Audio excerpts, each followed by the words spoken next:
contar com a presença do nosso convidado hoje para a aula magna do curso de Filosofia deste semestre, com o tema Cultura e Política na Ditadura Militar. O professor Renato Bueno Franco antes de mais nada, nosso querido amigo. Ele defendeu a sua tese de livre docência na Unesp e o doutorado em estudos literários também na Unesp. Sua tese recebeu o seguinte título: Itinerário Político do Romance Pós-64, A Festa.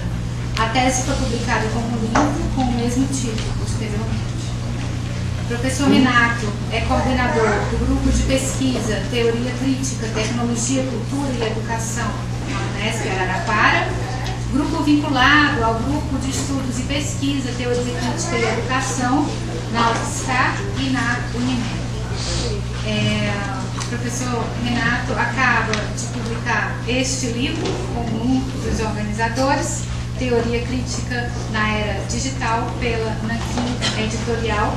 Se vocês tiverem interesse em olhar no livro, ele está aqui, fiquem à vontade após a aula magna. Professor, muito obrigada por ter aceito o nosso convite, por fazer essa fala hoje para todos nós. Eu lhe passo a palavra. Então, alegria. Obrigada. Em primeiro lugar, boa noite a todos. Em segundo lugar, deixo agradecer imensamente. É uma honra muito grande estar aqui com vocês e agradeço enfaticamente a todo o colegiado e, em especial, a você, ao João, pelo convite, e tenho certeza que para mim é um prazer muito grande estar aqui com vocês. Bom, acho que, dito isso, podemos começar, né?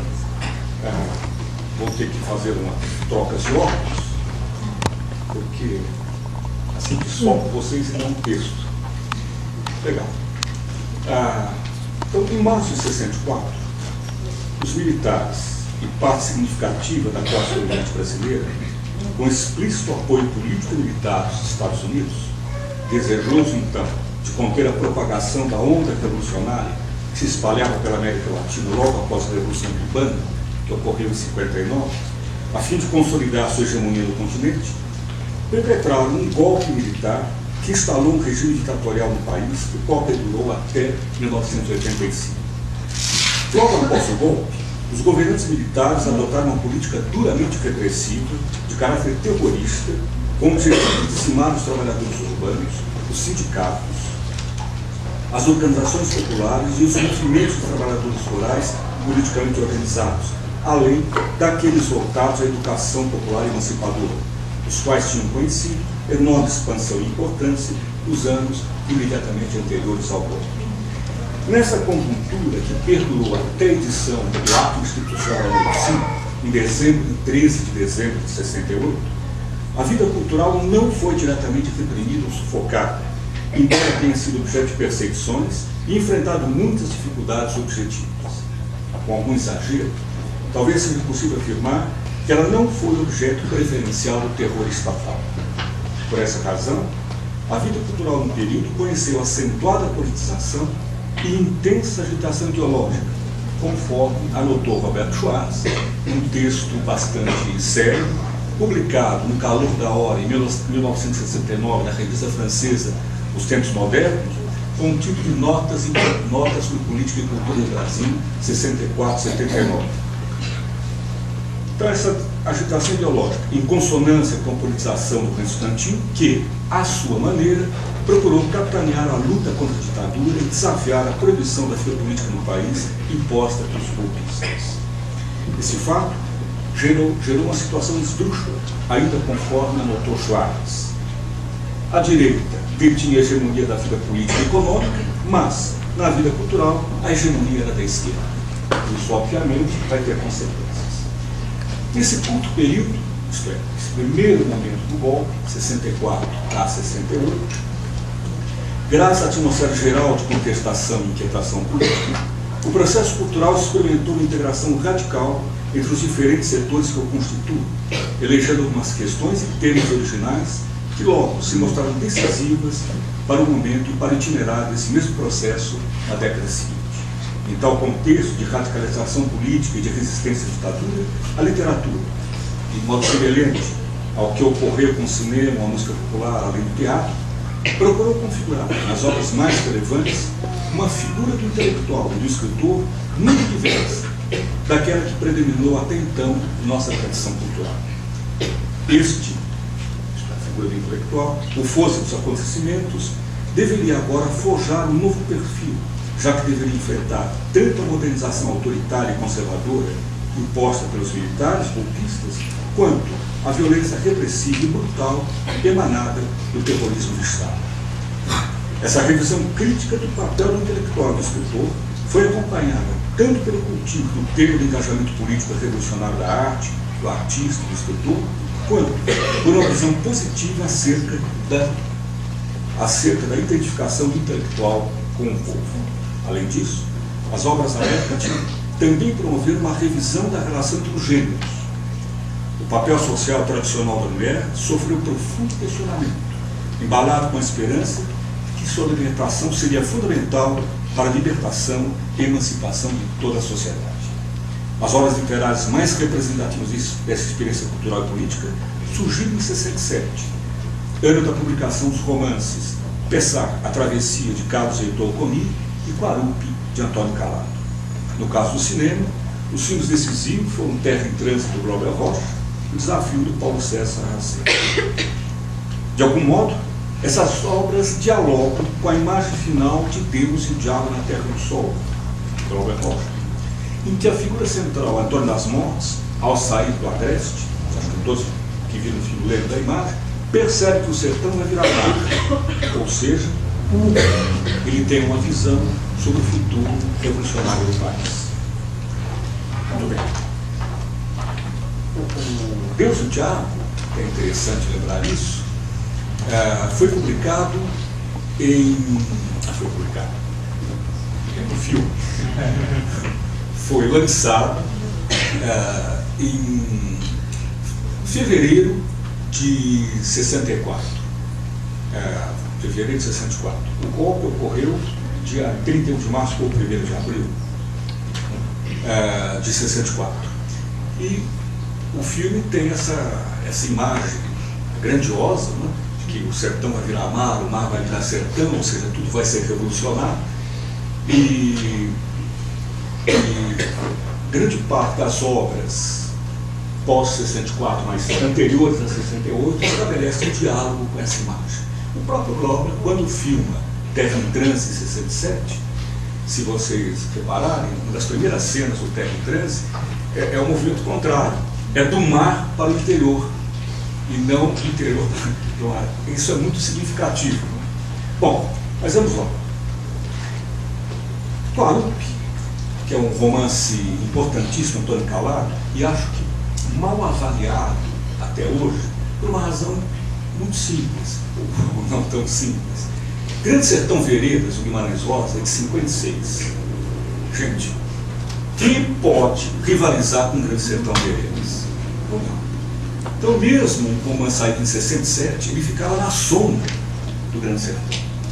E era um romance, o Paulo, um calhamaço, um romance nobre, ambicioso, e falando também sobre o interior do Brasil, de certa maneira, dialogando com o Grande Sertão Veredas, também utilizando técnicas da vanguarda artística, mas ele não conseguiu, esse romance não conseguiu sair da sombra do Grande Sertão. Eu acho que é necessário urgentemente uma reavaliação desse romance para a gente captar a dimensão e importância dele. Bom, esse romance é composto por 7 capítulos e ele narra a trajetória do Padre Nando, ou melhor, narra a história de sua deseducação, que inicialmente voltada para a vida religiosa, aos poucos sofre forte que nada que o impulsiona em direção à vida cotidiana e a acentuada descoberta do desejo sexual.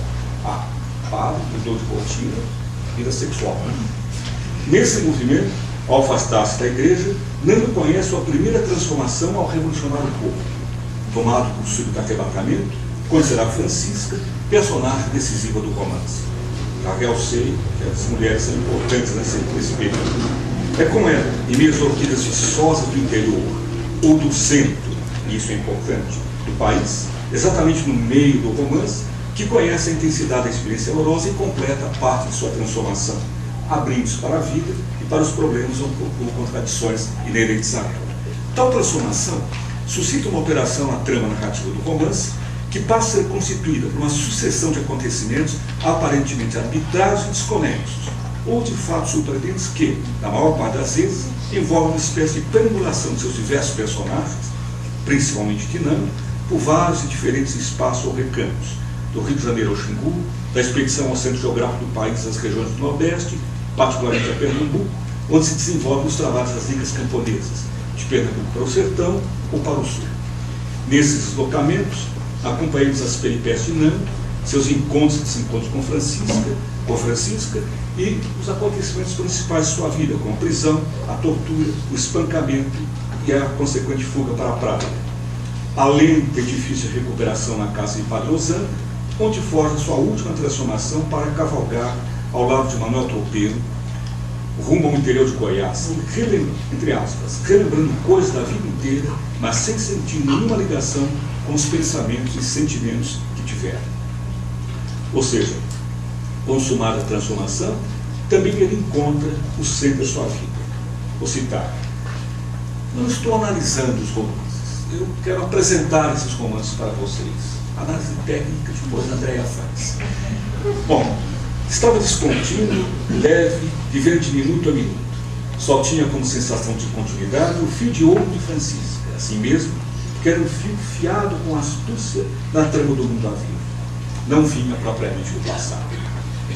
Então, o sentimento de ruptura, de superação do peso da tradição de seu corpo laço, leva-o a identificar-se com a roupa que usa, que não é sua. Ele está cavalgando com Manuel Tropeiro e diz, Manuel Tropeiro sei que é um personagem popular, sabe? Boa essa roupa, Manuel. O seu perdão, seu não. A roupa preta não fez o senhor padre, não. Esse gibão de couro não vai fazer o senhor cangaceiro, não. Nando Rio. Ah, não se assuste, Manuel. Eu agora vi qualquer coisa. Tal disponibilidade existencial sustenta a sua identificação definitiva com o Levindo, que era seu amigo e era um guerrilheiro que foi morto. Né? E diz, vira para Manuel Tropeiro e diz, doravante, meu nome vai ser Levindo. Transformado em revolucionário, se une Manuel Tropeiro e seus homens a fim de deflagrar o processo revolucionário a partir do interior do país, em processo marcado pela identificação entre os intelectuais e as camadas populares. Guarupi constitui um vasto painel da vida brasileira, do suicídio de Getúlio Vargas de 54 até o golpe de 64. Nesse painel, o centro, a trajetória de Nando, é determinado por sua transformação definitiva nesse guerrilheiro. Nele aparecem os contornos gerais de uma visão do processo revolucionário que deveria ser praticado no país. Iniciado em Pernambuco, deveria se espalhar como um fogo e rastilho de pólvora, estou citando, pelas mais diversas regiões. Essa, no entanto, seria a contribuição dos pernambucanos, já que a revolução deveria mesmo ser, aspas, decidida no Sul, fecha aspas, particularmente no Rio e em São Paulo. Para dizer de outro modo, a revolução constituiria um processo amplo que se alastraria progressivamente a partir do Nordeste para as diferentes regiões do país. Nesse movimento, as camadas populares, desobedientes e insurretas, dariam vida à verdadeira face da nacionalidade. Entretanto, tal processo comportaria a diferença de que ser decidido no Sul. Provável celebração da confiança depositada no ímpeto revolucionário, ou no eventual ímpeto revolucionário do proletariado urbano. Tal concepção está assentada em uma visão otimista e positiva acerca das possibilidades das camadas populares, em consonância com as concepções dominantes no âmbito da esquerda nos anos 60, e encontrou expressão, no caso da música popular, no cultivo do tema do dia que virá. Parênteses aqui. Há um belo ensaio da Valnice Nogueira Galvão, chamado Análise Ideológica da MPB, publicado num livro chamado Saco de Gatos e Outros Estudos. Nesse livro, a Valnice estuda as letras das músicas populares, das músicas da MPB, música popular brasileira, né, de 64 a 68. E se vocês derem uma olhada, não só no ensaio, mas ouvirem também as músicas desse período, compositores como Chico Buarque, Edu Lobo, Geraldo Vandré, enfim, infinidade deles, vou citar todos, vocês vão notar que grande parte dessas músicas ela tem um tema preferencial. Ela canta o dia que virá, o dia da igualdade, o dia da justiça, o dia da redenção dos pobres, não é? Ou seja, ela tematiza a esperança da revolução e tematiza o que supostamente seriam os anseios e as aspirações populares. Bom, a Elis Regina cantando um Paneguinho, no final, bem exemplar disto. Não é? Bom, por outro lado, eu dizia, né, que as possibilidades se expressam também no caso da música, esse tema do dia que virá, mas também, por outro lado, ela também parece originar de certa dose de religiosidade, que não é incomum na obra do Calado, e que muito provavelmente vem de sua adesão à teologia da libertação, que era uma concepção religiosa do Leonardo Boff, se não me falha a memória, bastante influente em toda a América do Sul. Né?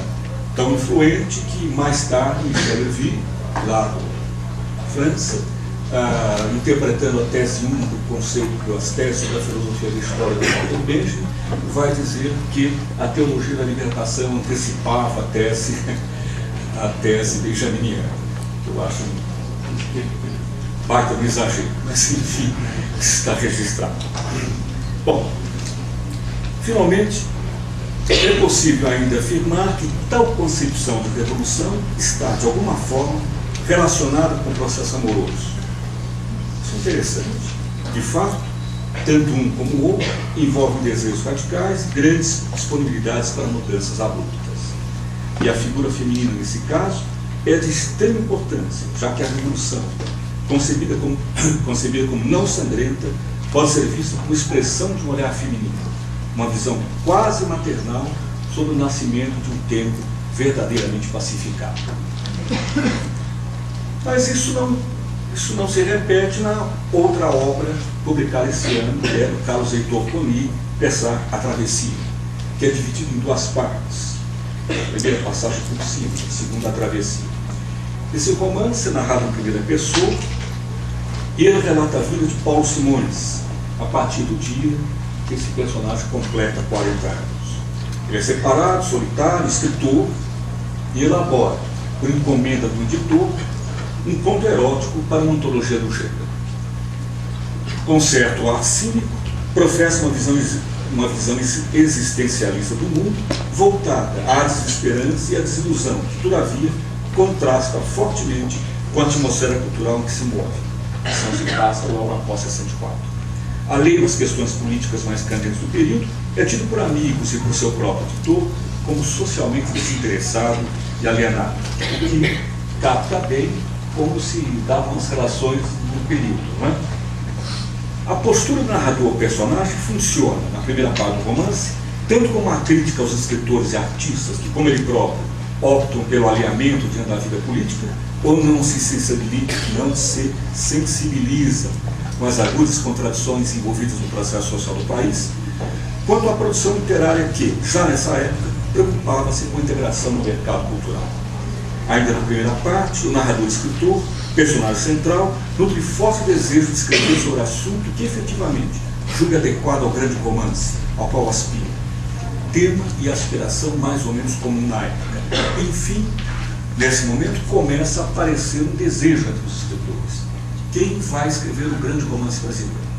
E o que é o grande romance brasileiro? O grande romance brasileiro é o romance da Revolução. Então começa a haver toda uma canalização de energias literárias, enfim, para a elaboração desse romance.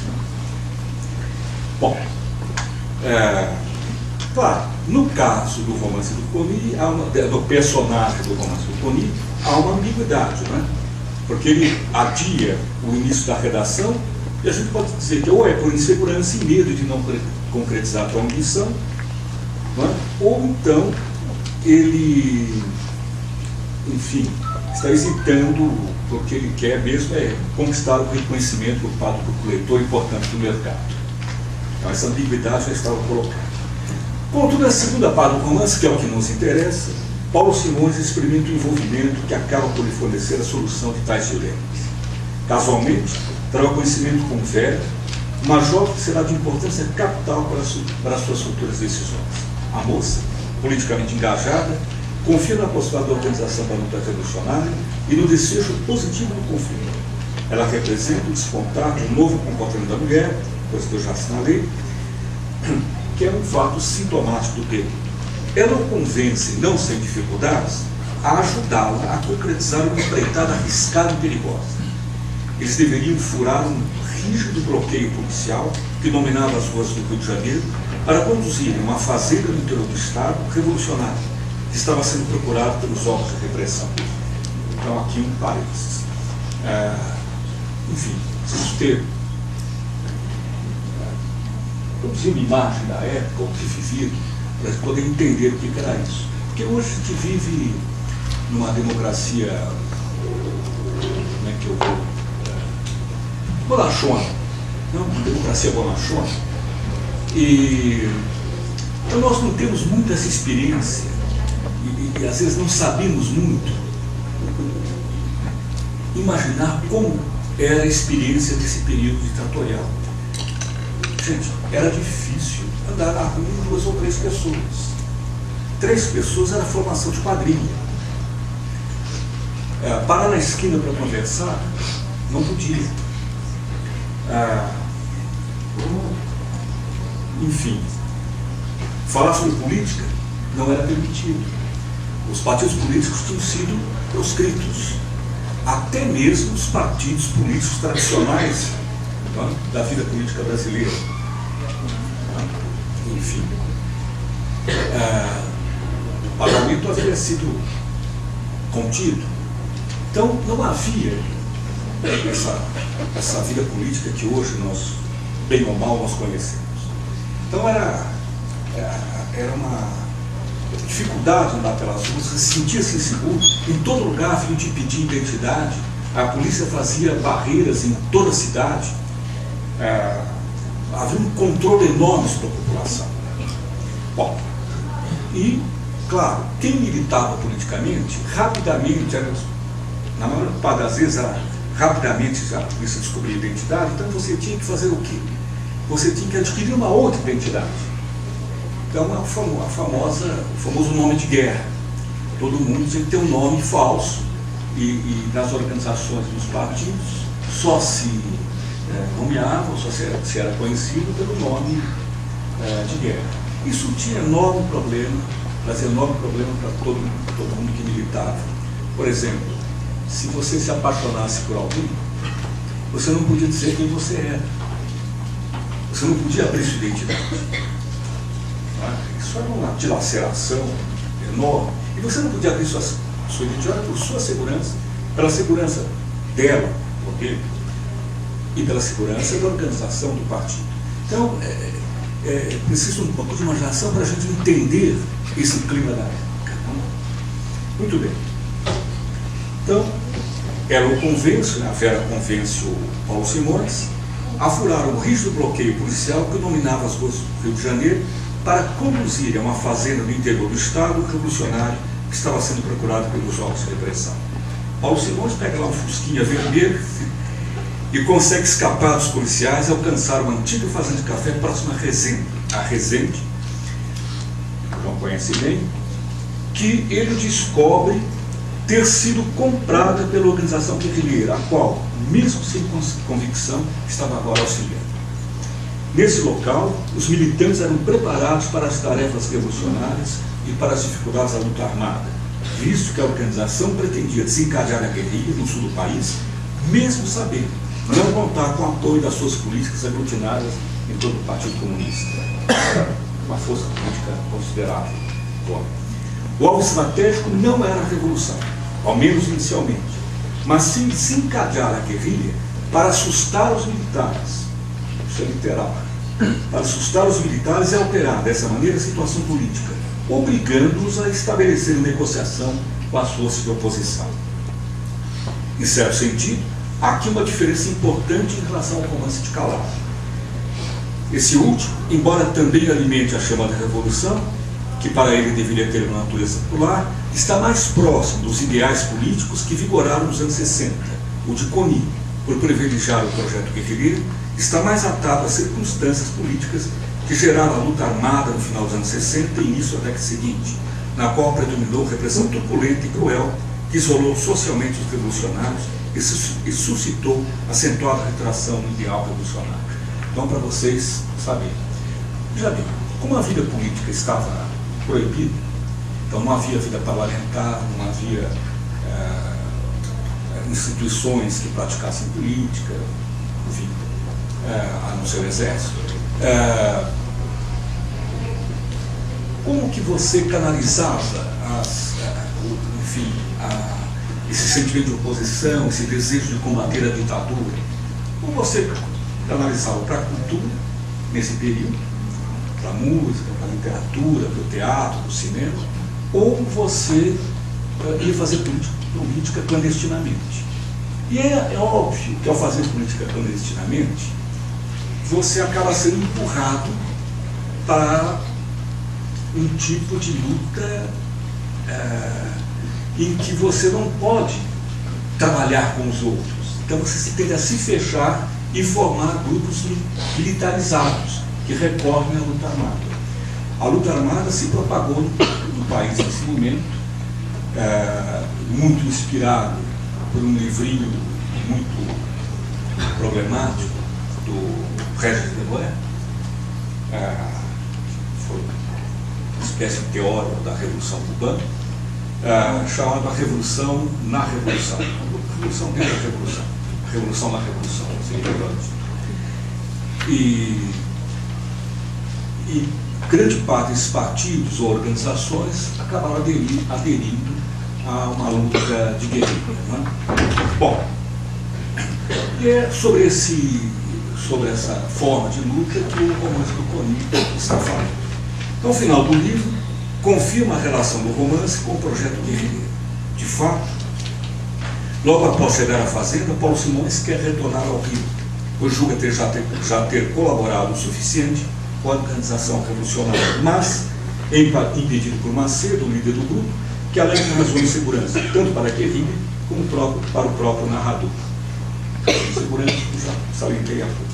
Inicialmente contrariado, aos poucos aceita a situação, especialmente após ter algumas relações amorosas com a moça, que é muito semelhante a Paulo. A relação com Vera determina seu envolvimento com a organização guerrilheira.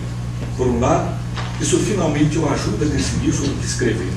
Ele rompe a antiga postura existencialista e abandona a condição de escritor profissional, pois, doravante, sabe que escrever implica uma forma de compromisso com a luta que está para se desencadear.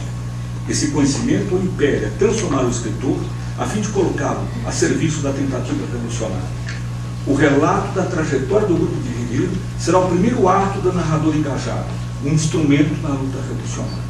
Ele concretiza, assim, uma tendência que já vigorava desde os meados dos anos 60. Por outro lado, esse engajamento implica a transformação radical do próprio narrador-escritor. Após poder optar por abandonar a luta revolucionária, decide juntar-se ao grupo e empreender a luta. Contudo, o grupo é traído por um militante que revela ao exército do plano e o grupo é dizimado.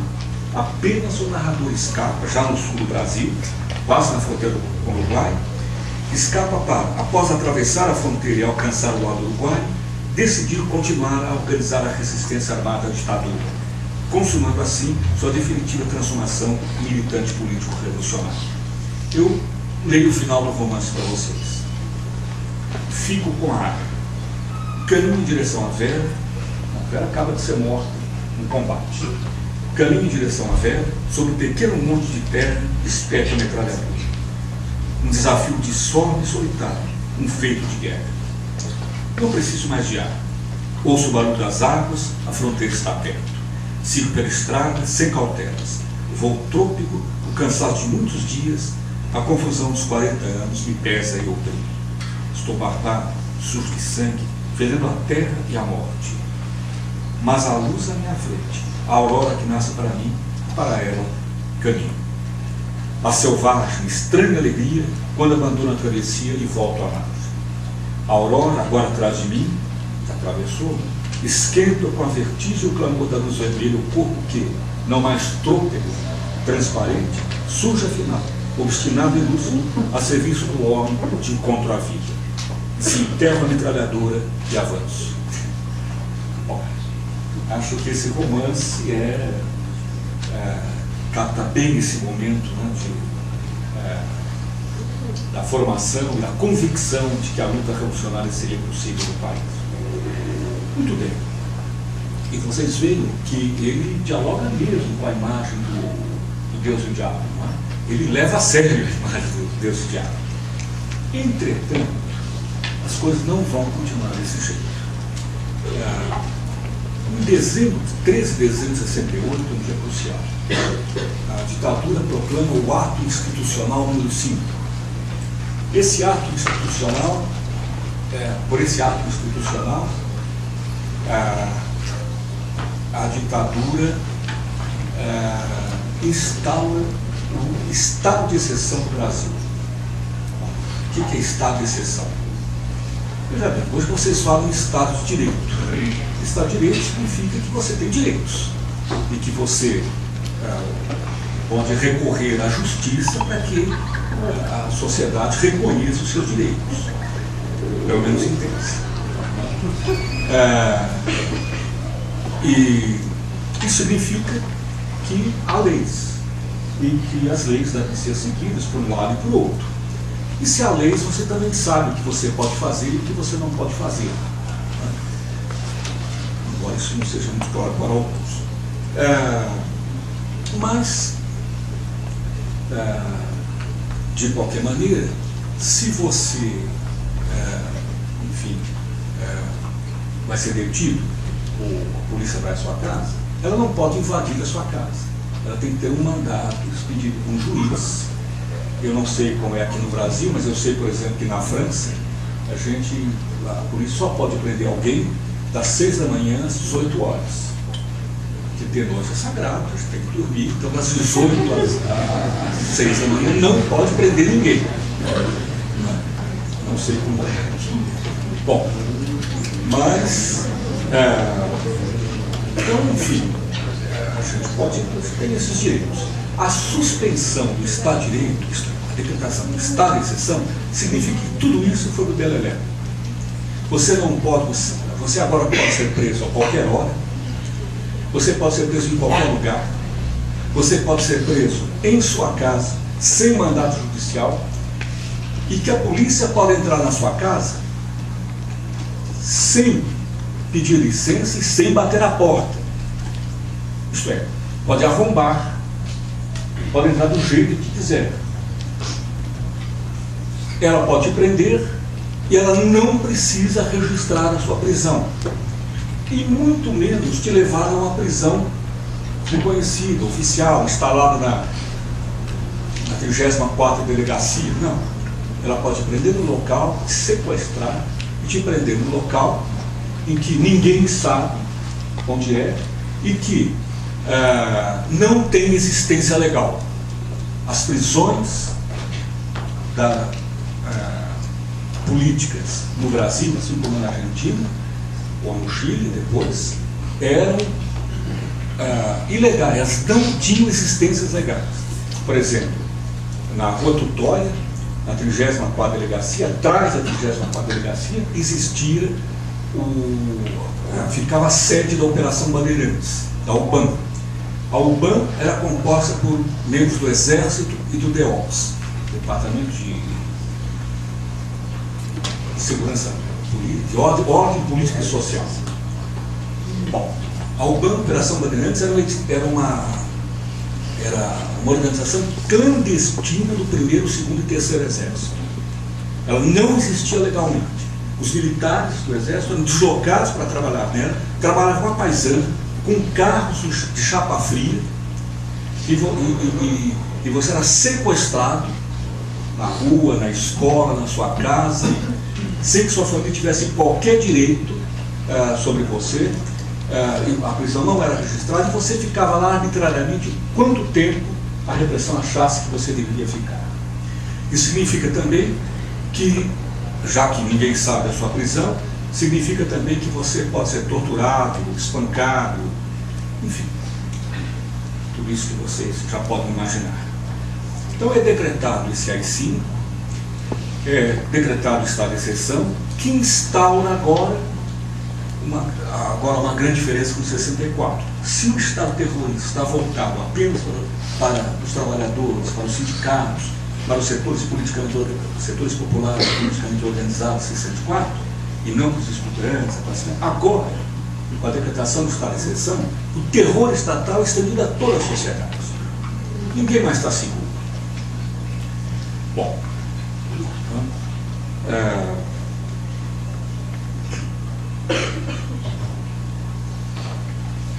então, é uma ocasião formidável, né, para a expansão do terror para o conjunto da sociedade, que, claro, agora sim vai atingir e danificar gravemente a vida cultural.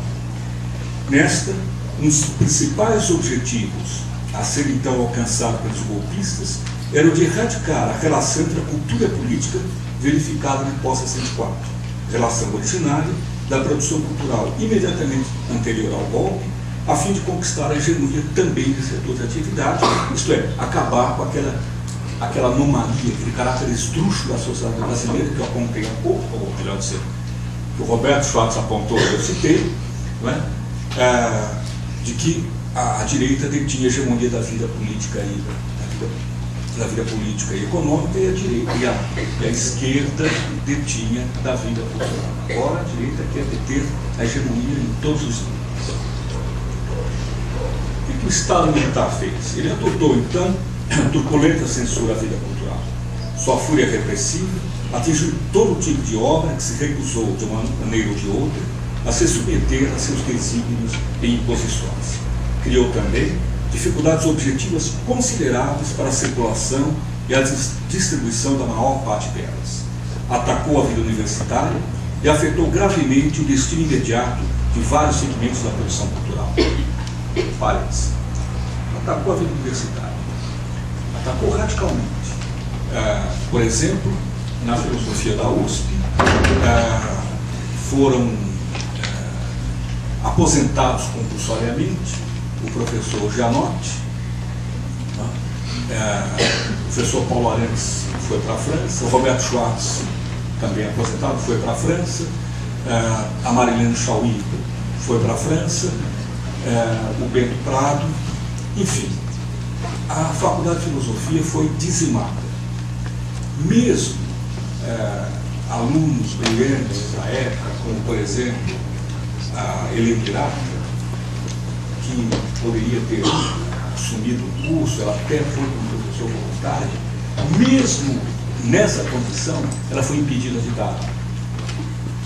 Então, foi um ano, no ano de 69, por exemplo, o curso de filosofia e o curso de ciências sociais da USP só foram começar em maio. E assim mesmo, com poucas aulas, porque não tinha professor. Mesma coisa ocorreu com a ECA. A comunicação, também vários professores foram caçados. Bom, não bastasse tudo isso, a ditadura exerceu também árdua censura diária à imprensa e reprimiu com truculência até mesmo vários setores da indústria cultural. Vários. Isso também propicia situações, enfim, essa oportunidade brasileira da gente com jeitinho, né?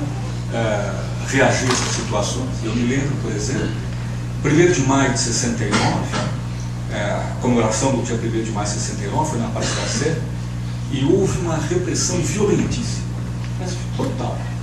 Espancaram todo mundo.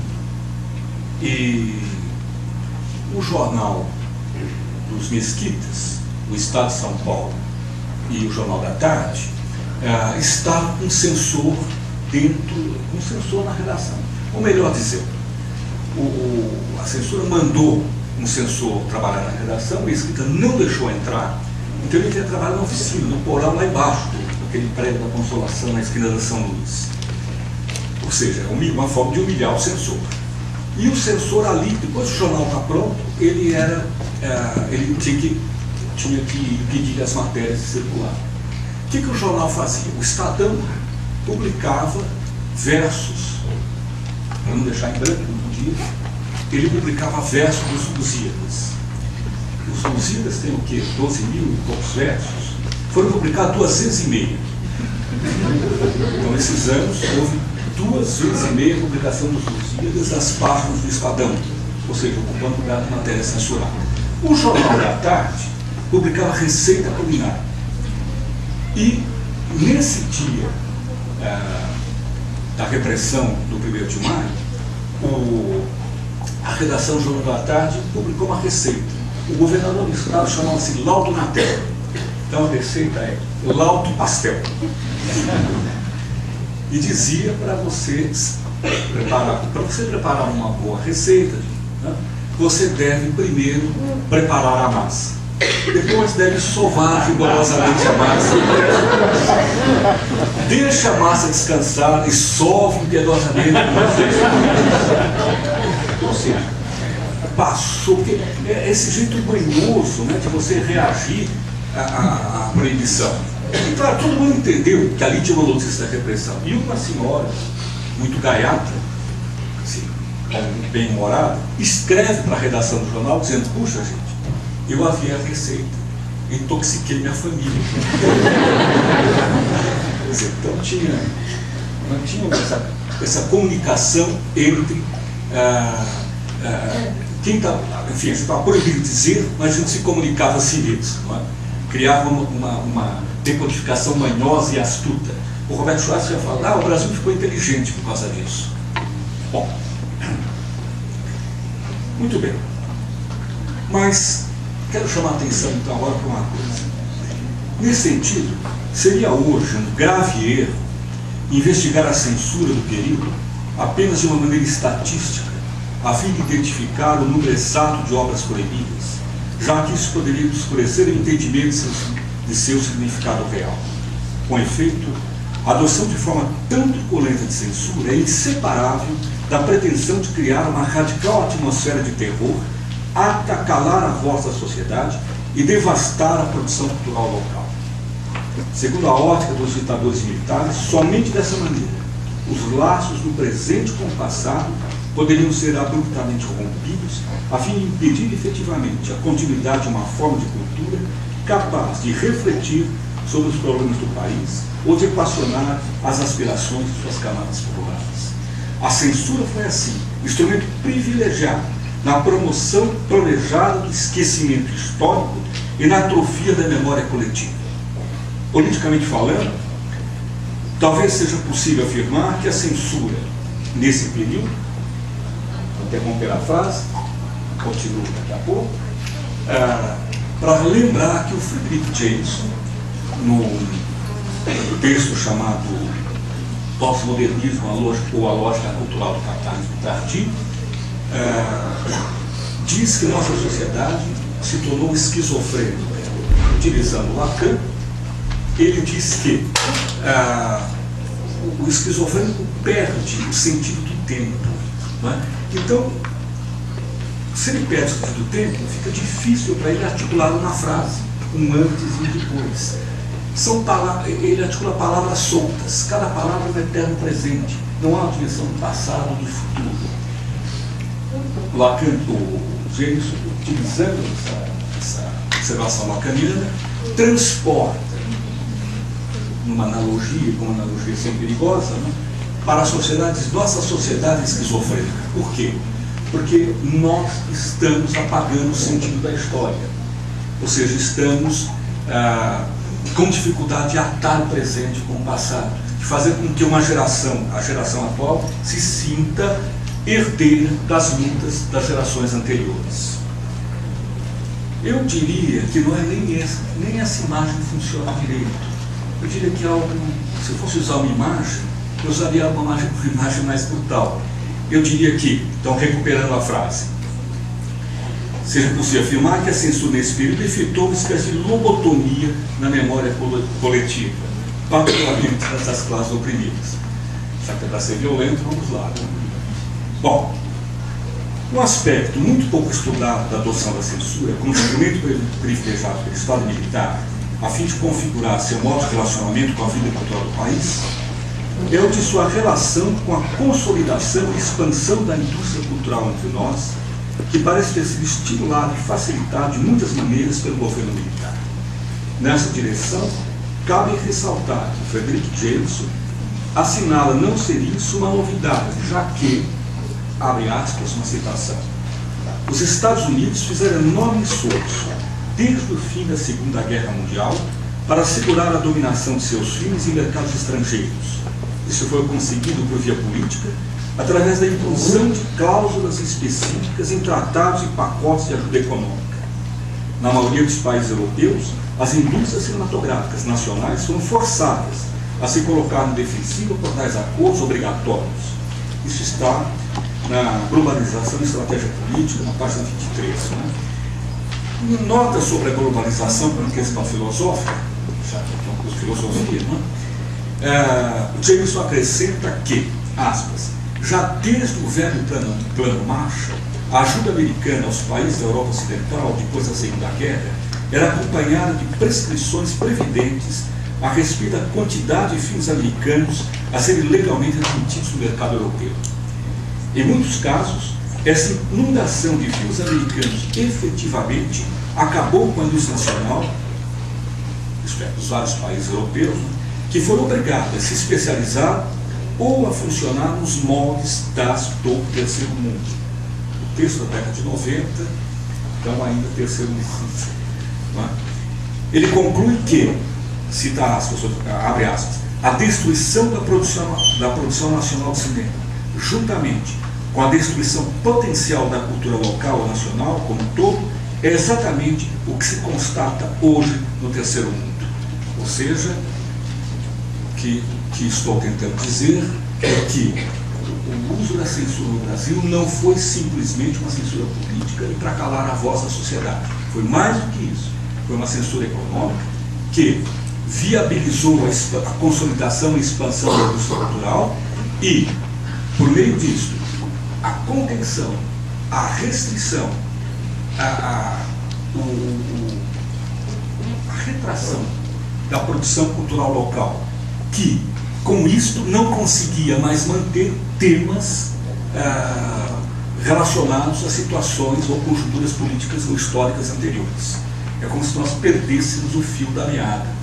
Isso não é pouco. Isso é terrível para um país. Esse é um dos efeitos mais perniciosos da censura nesse momento. E, estranhamente, uma das questões pouco exploradas. Não é? Em outro contexto, Jameson sugere que algo semelhante ocorreu no estabelecimento de tratados comerciais ou de ajuda econômica ou militar aos países da América Latina durante os anos 70, fato que explica o extraordinário refluxo e transformações das diferentes manifestações culturais no país nessa década, particularmente na música popular e no cinema, embora isso seja menos visível no caso da literatura. Bom, se vocês repararem, vou fazer um parênteses aqui, vocês observam o caso da música. A música popular brasileira era potente, era uma referência mundial, ela tinha um visto extraordinário. Aí eu não sou músico, entendo pouquíssimo de música para falar sobre, mas eu sinto isso, percebo isso. Eu que sou uma nulidade de música, percebo isso. Bom, e no caso, bom, se vocês pegam a década de 70, o que vocês notam? Vocês notam a transformação relativa da música. É como se a MPB fosse sendo aos poucos dizimada e tivesse que, aos poucos, ir assimilando padrões internacionais de música, explorando temas que têm muito mais a ver com a cultura internacional do que com o passado recente do país, com as aspirações populares, ou com as aspirações das populações das diferentes regiões do país. Enfim, é como se a música deixasse de ser expressão de grupos, ou de classes, ou mesmo de um caldo cultural do país. A mesma coisa aconteceu com o cinema mudo. O cinema foi desestimulado completamente. O que foi estimulado? O cinema da boca do lixo, que era o cinema erótico, o cinema pornográfico. Aliás, o cinema foi tão desestimulado que grande parte dos cinemas, no final dos anos 70, no final dos anos 80, se transformaram em cinemas pornôs. O cinema quase tinha acabado. O cinema vai renascer no Brasil com shoppings, mas aí é em outro contexto, em outra situação, evidentemente, né? Bom, aí já virou decoração, não cinema. Bom, quero lembrar que em um ensaio de 73, publicado na revista Argumento, intitulado Literatura e Subdesenvolvimento, Antônio Cândido chamava a atenção para as consequências das influências estrangeiras dos países da América Latina, em uma conjuntura marcada pelo atraso, aquilo que Antônio Cândido chama de atraso nesse texto, a palavra não é minha, e pela dependência também é o conceito que o Cândido está usando, que poderia levar a população, enfim, ele alerta que essa influência poderia levar a população desse país, do continente, da América Latina, passarem diretamente do analfabetismo ao consumo daquilo que ele chama de folclore urbano veiculado pela cultura de massa, caracterizando uma catequese às avessas. Então, a página 144, 145, desse texto que foi reeditado no livro Educação pela Noite e Outros Ensaios. Eu acho esse texto do Antônio Cândido foi capaz de lançar uma luz sobre as possibilidades da América Latina lá nos anos 70, um pensamento que veio decorrer. Todo o texto foram escritas de diretrizes para se evitar isso, mas pelo jeito não se evitou muito. Bom, a censura teve ainda outro propósito nada desprezível. Ela pretendeu ser um instrumento capaz de afetar em profundidade a formação intelectual e emocional do cidadão, impedindo, inclusive, de se expressar e de estabelecer vínculos sociais efetivos, configurando assim uma figura social pouco afeita às exigências de uma vida democrática efetiva. Tal aspecto revela a amplitude da censura. Ela pretendia a censura criada pelo governo militar. Ela pretendia ter consequências por largo período histórico. Em tal conjuntura, então voltando agora um pouco à literatura se viu forçada. E por que a literatura? Porque a literatura é de consumo individual. Então a repressão caiu muito mais sobre os meios expressivos que eram recebidos coletivamente, como a música, o cinema, o teatro.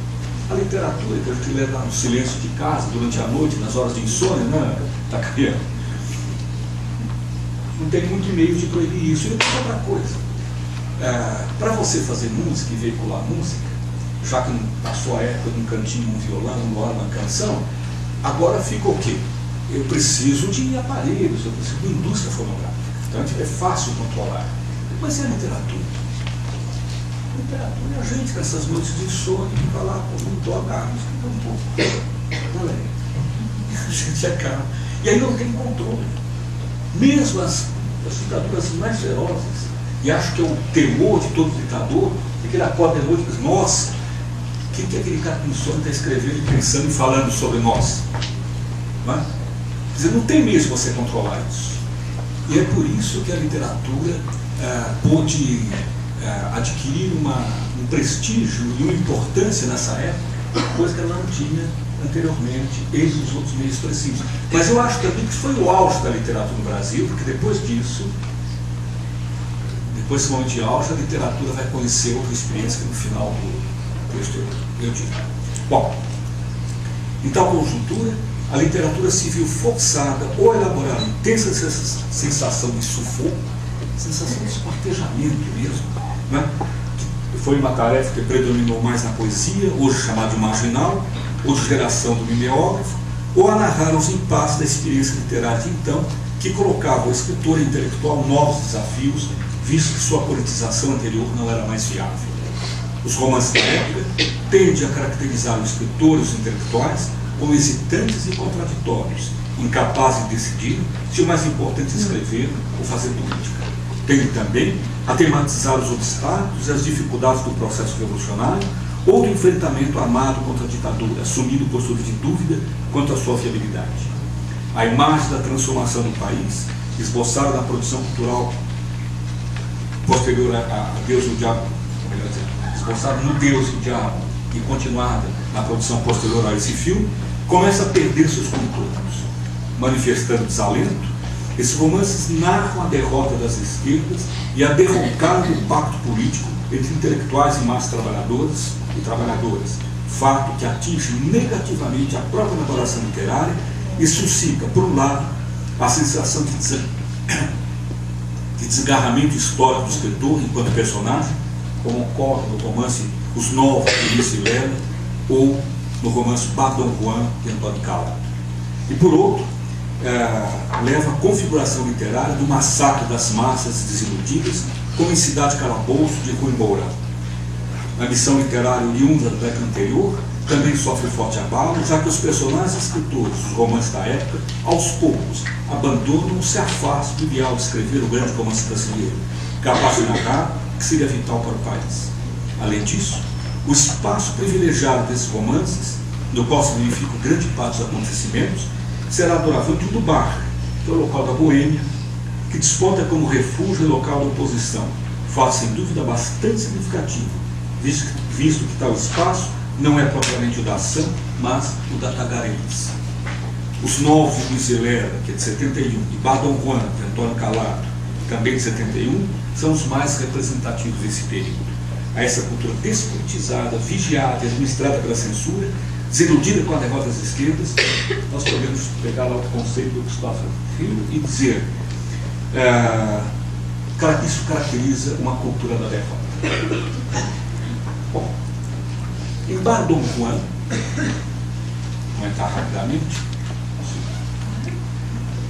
em Bar Don Juan, Calado pretende traçar um vasto painel do processo histórico marcado pela atividade guerrilheira no Brasil. A história do romance é mostrar a origem, o desenvolvimento e o fracasso da guerrilha, não apenas no Brasil, mas também em toda a América Latina, então iluminada pelas chamas emanadas da experiência política de Che Guevara, que, aliás, é personagem do romance. Bom, o movimento guerrilheiro é caracterizado como resultante da adesão de um grupo de pequenos burgueses cariocas, frequentador da boêmia da cidade, à luta armada, que se desloca para o Corumbá a fim de desenvolver um projeto revolucionário. A narração sugere que tal origem compromete o resultado final e que o projeto não passaria de uma deslocada aventura de uns poucos jovens rebeldes, românticos e idealistas, incapazes de avaliar concretamente a situação política da conjuntura em que viviam. O narrador chega a sugerir que eles eram ingênuos a ponto de, aspas, tirar férias para fazer a revolução, fecha aspas. Essa tomada de posição do narrador parece ficar ainda mais evidente quando procura caracterizar a estratégia guerrilheira. Essa passagem que eu vou citar pode ser elucidativa. Aspas. O personagem falando ao outro: vá rápido para Corumbá. Veja se é possível organizar no Brasil um movimento na fronteira da Bolívia. Temos em Mato Grosso o nosso grupo, o grupo do ex-sargento Belmir, aguardando ordens de Montevidéu. Ordens de Montevidéu. Referência a Brizola, que estaria organizando a resistência à ditadura a partir de Montevidéu. Lembre-se que o romance do Colim, o Pensar a Travessia, termina com o personagem atravessando para o Uruguai. O Uruguai foi um refúgio de guerrilheiros do Brasil, de alguns guerrilheiros do Brasil, que procuraram lá abrigo para poder voltar ao país para fazer a revolução. Bom, isso foi possível até o momento em que no próprio Uruguai ocorreu o golpe e começou a repressão lá também. Né? Bom,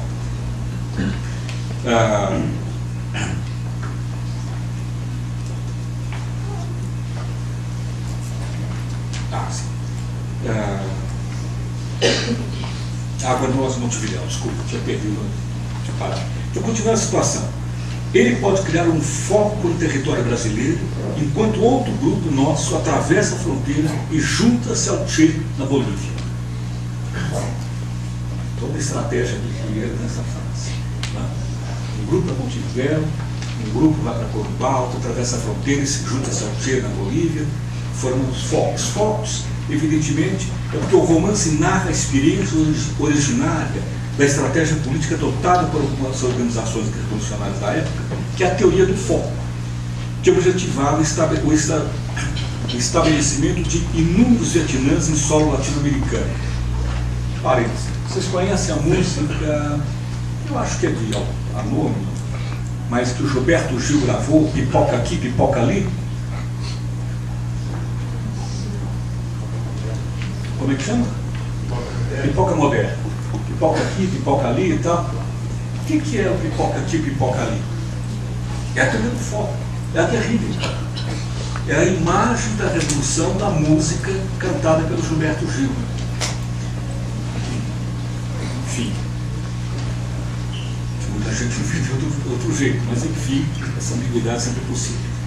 Bom, o romance narra as dificuldades dessa estratégia como a imposta pela necessidade, não só de estabelecer os diferentes focos regionais, como pô-los em contato. Além disso, vários comandos se espalhariam pelo país, ou fora dele, devendo ser submetidos ao comando geral do Che, personagem do romance, estabelecido na Bolívia. Narra também a confiança ingênua e idealista que os militantes depositavam nela, levando-os a desconsiderar as relações de força da conjuntura ou a posição de outros partidos ou organizações revolucionárias. Eles confiavam mesmo na vitória.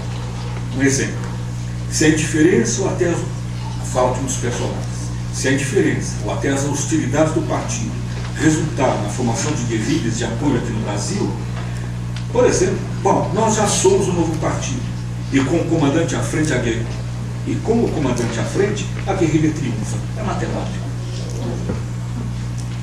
Não era matemática. Longe de ser matemática. A obra narra como alguns focos logrados estabelecer, porém, centra atenção no relato das adversidades que tais focos experimentaram.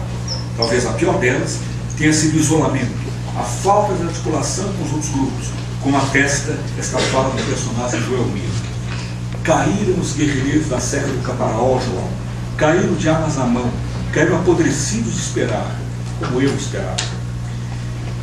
E ele conclui: revolucionário sem ocupação também não dá mais cera, não.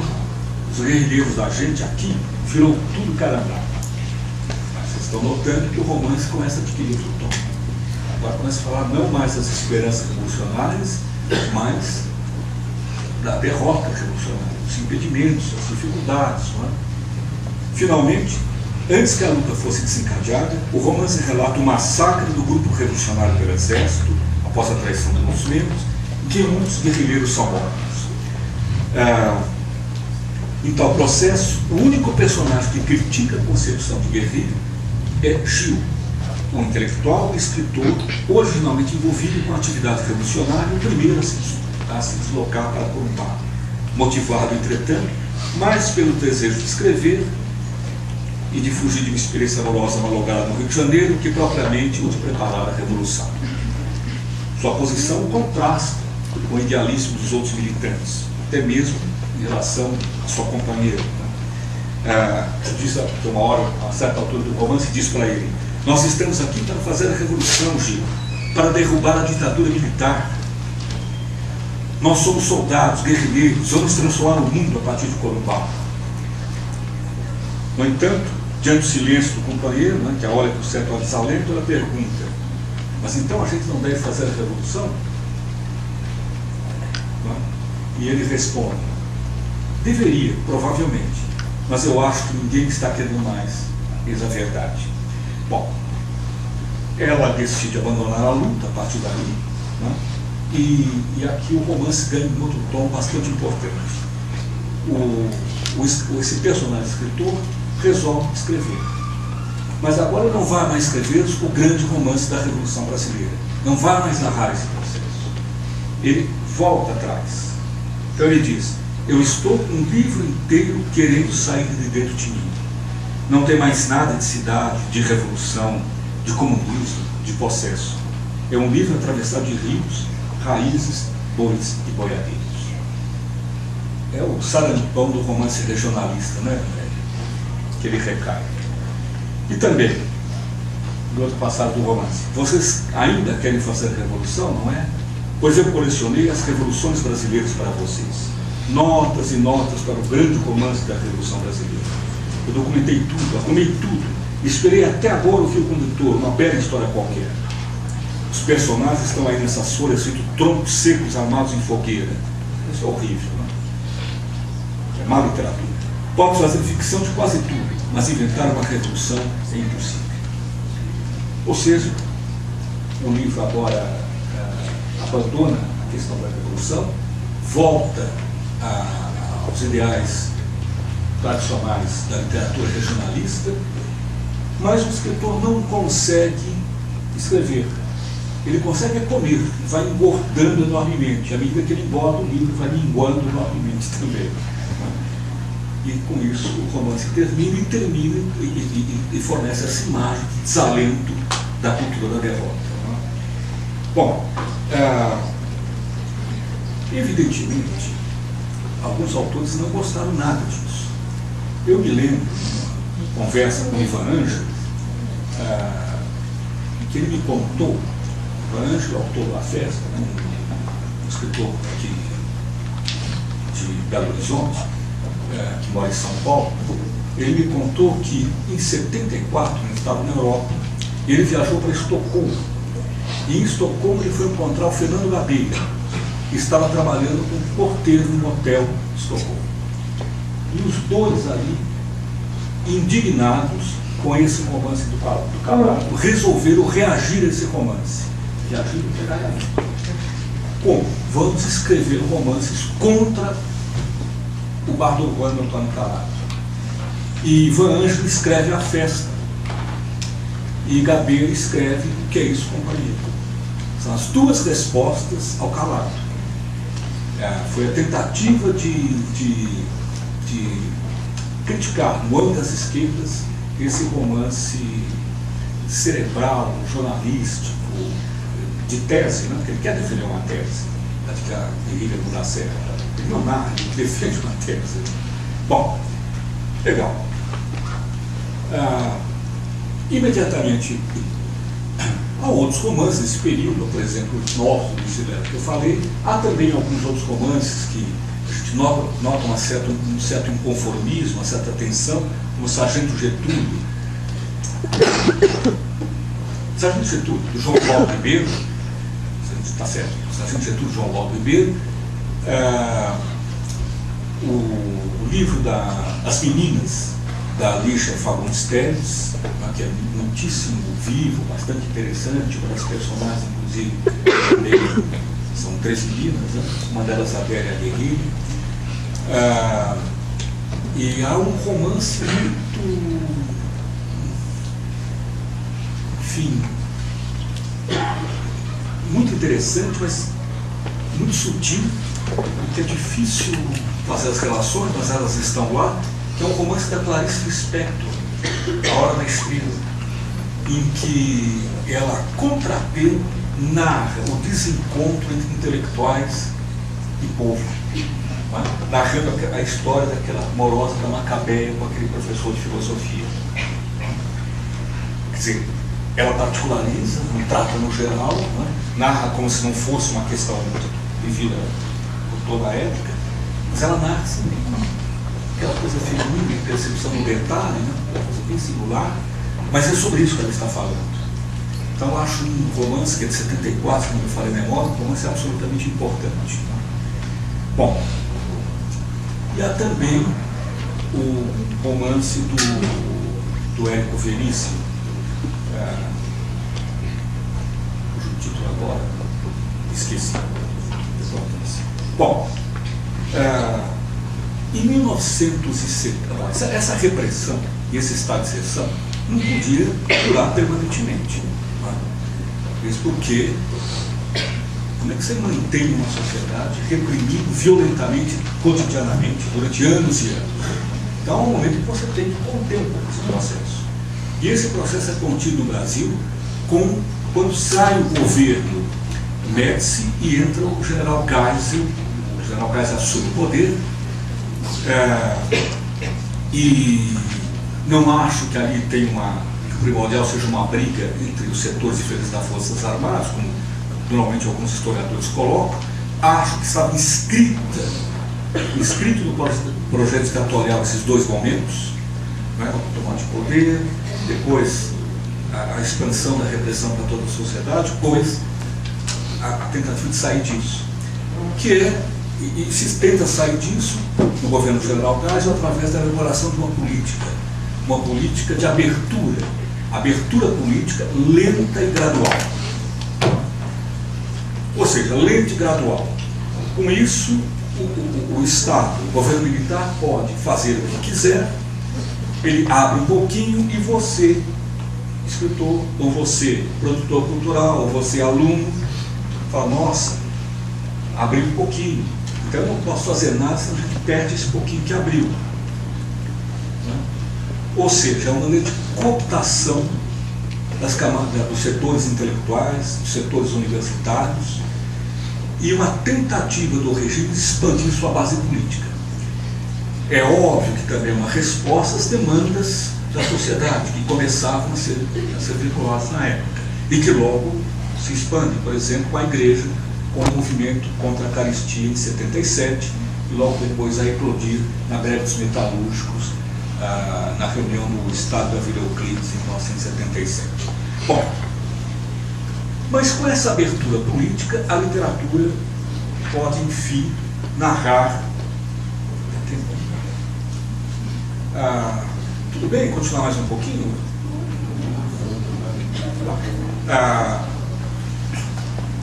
A literatura, ela se aproveita desse momento e ela quer começar a narrar o que ela não narrou até, o que ela foi proibido de narrar até agora. Alguns escritores veem a chance de narrar a tortura, de narrar a repressão, de narrar o que foram esses anos. E isso suscita o nascimento de diferentes tipos de obras. Por exemplo, o romance-reportagem do José Lousé, um romance como, por exemplo, Os que Bebem como os Cães, de Assis Brasil, que conta a história do professor de literatura que é preso e é torturado, e toda ação é, não por acaso um professor de literatura, e toda ação se passa na prisão, na sua cela, ele sendo torturado, vendo os outros sendo torturados. Então, os primeiros romances a denunciar a tortura. O romance tem esse valor, embora também tenha uma metafísica baixa. Ficou com metafísica baixa? Ficou. Por quê? Porque tem uma mensagem. O homem sobrevive a qualquer situação. Sobrevive nada, né, cara pálida? Gênio. Então, mas também aparecem dois outros tipos de romances que são muito interessantes. Por um lado aparece o romance de ex-militantes políticos, como por exemplo o livro do Gabeira, que vai surgir em 79, que é Isso Companheiro, mas aparece também o Integralenta do Renato Tapajós, que é um livro importantíssimo, que foi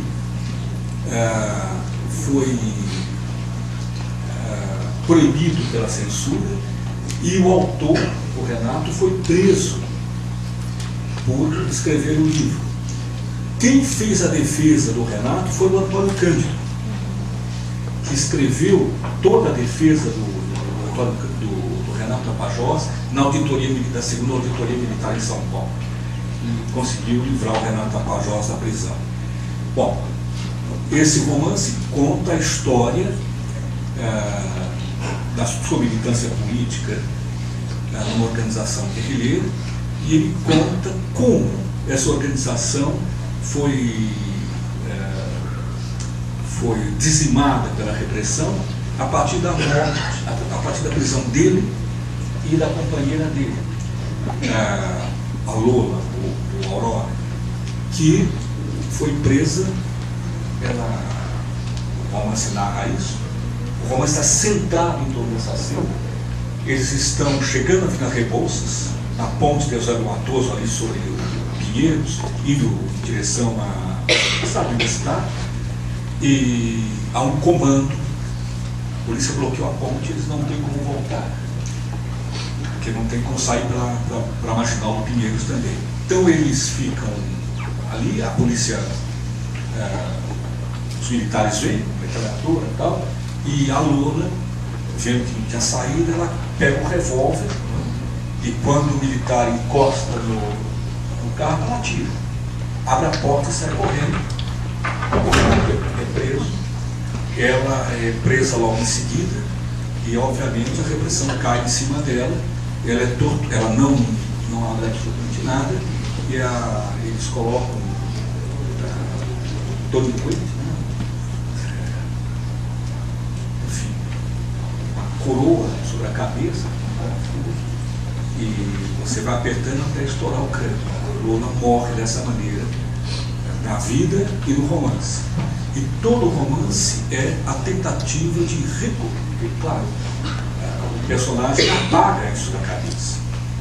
É cruel demais para você lembrar. E todo romance é a tentativa de reconstituir o episódio da prisão e da morte da Lola. E com isso ele reconstrói também a história da organização. Mas ao fazer isto, ele está também desferindo um golpe no inimigo, um golpe na ditadura, porque ele está narrando o que se passou. Até então ninguém tinha narrado coisa semelhante. O livro é de 76. O livro do Gabeira, vocês conhecem, né? Uma descida ao inferno. Mas o livro mais importante desse período, literariamente falando, é um romance de um araraquarense, torcedor da Ferroviária, que é o Inácio Loyola Brandão, que escreveu Zero. Zero é uma obra surpreendente, já que rompe de maneira acentuada tanto com o romance dos anos iniciais da ditadura, quanto com o praticado nos anos brutalmente repressivos da primeira metade da década de 70. Tá? De fato, Zero apresenta de modo inusitado, até mesmo em relação à nossa história literária, uma estrutura aparentemente caótica e desconexa, cujos efeitos no leitor parecem ser intensificados sobremaneira graças à adoção de uma linguagem algo alucinada, que o termo couber aqui, resultante do amálgama conflitante de diferentes modos expressivos ou estilísticos, oriundos dos mais diversos meios expressivos, como o jornalismo, a publicidade, a televisão e o cinema, além da adotada pela propaganda ideológica do Estado Militar, que é um modo irônico de a ela se opor, entre outras. Surpreende também a visão intensamente fragmentária, quebradiça, caleidoscópica que emana desse romance. Visão que, em larga medida, longe de ser meramente apegada ao caótico, como querem os críticos, parece antes configurar a experiência e a percepção social de camadas significativas da população, que, por força da repressão e do consequente desmoronamento das esperanças políticas nutridas quase até o final da década de 60, sentiu o cotidiano e a vida do país como despedaçada, desmoronada.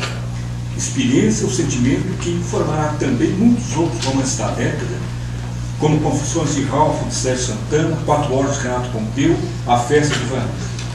Esse modo de estruturação, possível graças à adoção de um intenso processo de montagem, deriva também da influência do cinema da decoração romanesca, como refere o próprio Inácio. Não vou ler. Seus temas são, em larga medida, também decorrentes da experiência marcada pela repressão ditatorial, com frequência apresentando certa originalidade. A perplexidade, então, os temas, a perplexidade diante das súbitas transformações sociais, a eclosão e a intensidade da violência da repressão política, que também atinge e contamina a vida urbana de então, o emaranhado burocrático do Estado e o desamparo do indivíduo, destituído de qualquer direito e exposto às arbitrariedades e volubilidade do poder, a tortura, a percepção fragmentada do caos da existência, os efeitos do impacto da técnica do cotidiano, a imposição autoritária de comportamentos, o medo diante do Estado militarizado, o aviltamento do sexo, a morte do trabalhador. Temas que serão mais ou menos os mesmos nas obras do resto da década. Zero pode ser, por essas características, considerado como um romance de desestruturação que atinge a própria forma romanesca. Bom, esse romance é bastante importante, até de certa maneira paradigmático para a época, que ele é marcado pela censura, embora dela também extraia sua força. Vou dizer por quê. O autor era jornalista e, enquanto tal, pôde experimentar no interior da redação de um grande jornal, era Notícias Populares, depois Folha da Tarde, depois foi para a Folha de São Paulo. Mas ele ficou Visão, hoje está na Senhor, acho que o Jornal Azul. Bom, de um grande jornal, as consequências brutais da censura cotidiana exercida nesse universo pelos militares. Nessa tarefa de jornalista, ele teve acesso a um número infindável de matérias e notícias proibidas que ele meticulosamente guardou. Essa situação algo para ele botava na gaveta. Isso me contou, inclusive. Essa situação algo paradoxal do jornalista teve efeitos diversos na literatura. Por um lado, o jornalista, por saber o que os outros não podiam saber, experimentava uma espécie de sensação de poder, de possuir uma visão privilegiada, como se desfrutasse de uma paisagem muito que vasta. Nessa perspectiva, alguns jornalistas foram tentados até a se dirigir para a atividade literária a fim de narrar o que ninguém sabia. Muito bem. Mas o Loyola guardou guardava essas matérias. E ele recebia também, no jornal, muitas cartas de familiares de presos políticos que contavam para ele a tentativa de contar para o jornal de Dona Pedro que fulano estava preso por isso e por aquilo, não?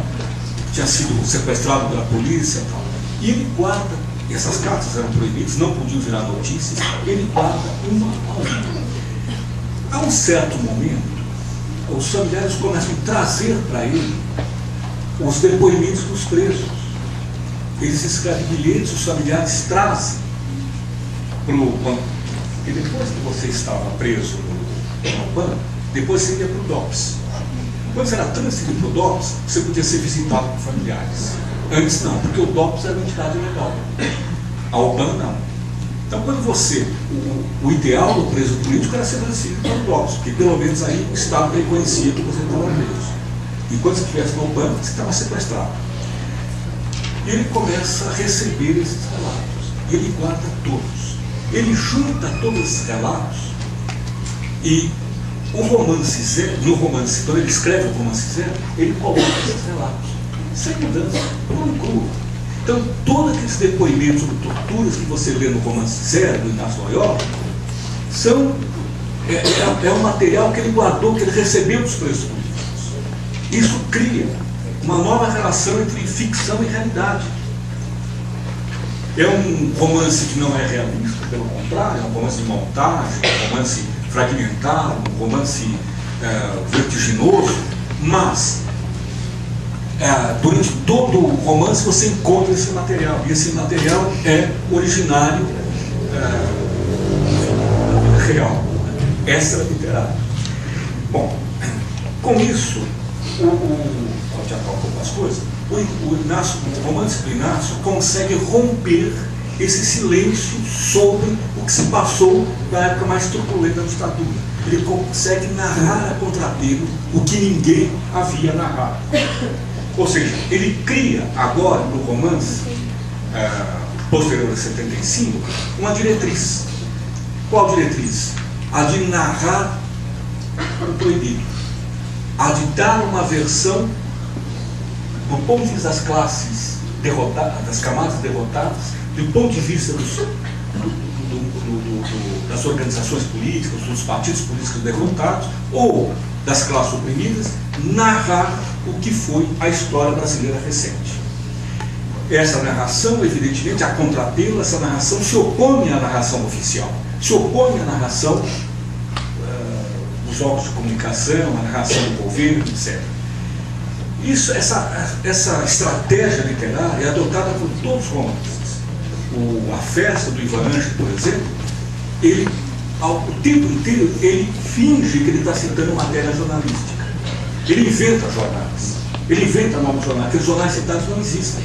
E ele inventa matérias, como se fosse aquilo tivesse acontecido, tivesse noticiado no jornal, e algumas dessas matérias para narrar, para narrar essas revoltas, mas algumas dessas matérias são usadas pelo Ivan para eles poderem se contrapor a elas e apresentar uma outra versão dos fatos. Essa história não oficial, essa história contrapelo, é uma história que interrompe o curso do mundo, né? Uma história dos vencidos, se eu quisesse dizer, seguindo a expressão do Walter Davis. Bom, eu acho que está começando a pensar, né? Eu acho também que já falei bastante. Há outros romances importantes. Há, por exemplo, 4 Horas, do Renato Pompeu, que, a meu ver, é o principal romance desse período. Literariamente, é o grande romance do período. E ele narra, eu tenho que falar um pouquinho sobre ele, só para dizer o seguinte: esse romance, ele narra, imagina, o narrador está escrevendo um livro. Então, esse personagem que é o narrador, ele diz que ele escreveu um livro dos 13 aos 29 anos, todos os dias, exceto uma segunda-feira que ele foi acometido por forte dor de cabeça. O resto narrou todos os dias. Nessa narração, ele escreve esse livro, mas a mulher dele é uma professora universitária e militante política. E um dia a polícia invade a casa dele, a mulher foge, e quem que a polícia prende? A ele, escritor, e confisca o livro. Confisca o livro, e o livro e a mulher eram zeros, os zeros que ligavam a realidade. E sem o livro e sem a mulher, ele pira, porque a loucura é outro tema dessa época. Aliás, todo mundo pirou. Precisamos, não tinha como não pirar. Tinha como não ser paranoico, não tinha como não pirar. Bom, mas ele sai, ele é internado numa casa de tratamento mental, sai e ele tenta escrever o livro que ele escreveu. Ele tenta reescrever o livro que ele escreveu. Primeiro ele sai procurando em açougue, em qualquer papel ele acha que está escrito, ele vai achar o livro dele. Não acha. Quando ele vê que é impossível, ele começa a reescrever o livro. Mas ele vai reescrevendo, e à medida que ele vai escrevendo, ele fala: nossa, mas isso aqui não tinha no meu livro. O meu livro não era esse. E começa a reescrever. Quer dizer, o livro, o tempo inteiro, são tentativas de escrever um livro que ele mesmo escreveu antes. Ou seja, um narrador dilacerado em 2 terços, 2 metades, inconciliáveis. Ou seja, algo que não se consegue lembrar. O que o romance transmite? De que nós devemos lembrar de algo que foi muito importante, mas não sabemos o que. Ou seja, a imagem da Revolução deu um esquecimento. A imagem do Glauber Rocha lá deu essa lacuna em 4 horas.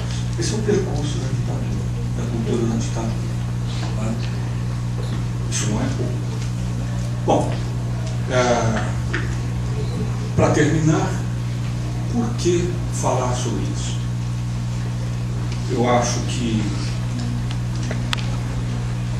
depois de 79, a ditadura só termina mesmo em 85, é decretada a lei da anistia ampla, geral e restrita. Bom, o que a anistia propõe? Imagine você ter um namorado e um dia ele vai lá e te mete a mão. Vai, passou. No segundo dia ele vem e te mete a mão. No terceiro dia acontece a mesma coisa. O que você faz? Nunca mais. Nunca mais. Mas aí ele vem para você assim, não, eu nunca mais vou fazer isso.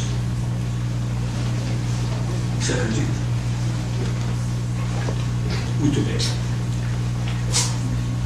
O que ele propõe? Esquecer o passado. A anistia é isso. É propor que o país, que todos esqueçam do passado. Esqueçam as atrocidades da ditadura. Esqueçam que houve vítimas, que houve tortura e que uma camada social foi capaz de fazer o que fez. Quando nós fingimos que uma camada social não fez o que fez, nós estamos permanentemente sujeitos a que ela faça novamente o que fez. Então, a anistia propõe um esquecimento e eu penso que a melhor maneira de superar essa experiência ditatorial do Brasil não é pelo esquecimento, mas é antes pelo reconhecimento das atrocidades cometidas, pelo reconhecimento que as gerações anteriores foram capazes de fazer, para que nós possamos, de fato, evitar que isso se repita. Por isso, estudar isso. E a anistia teve consequências na universidade. Uma delas é quase que proibir esse tema como objeto de estudo na universidade. É isso. Obrigado.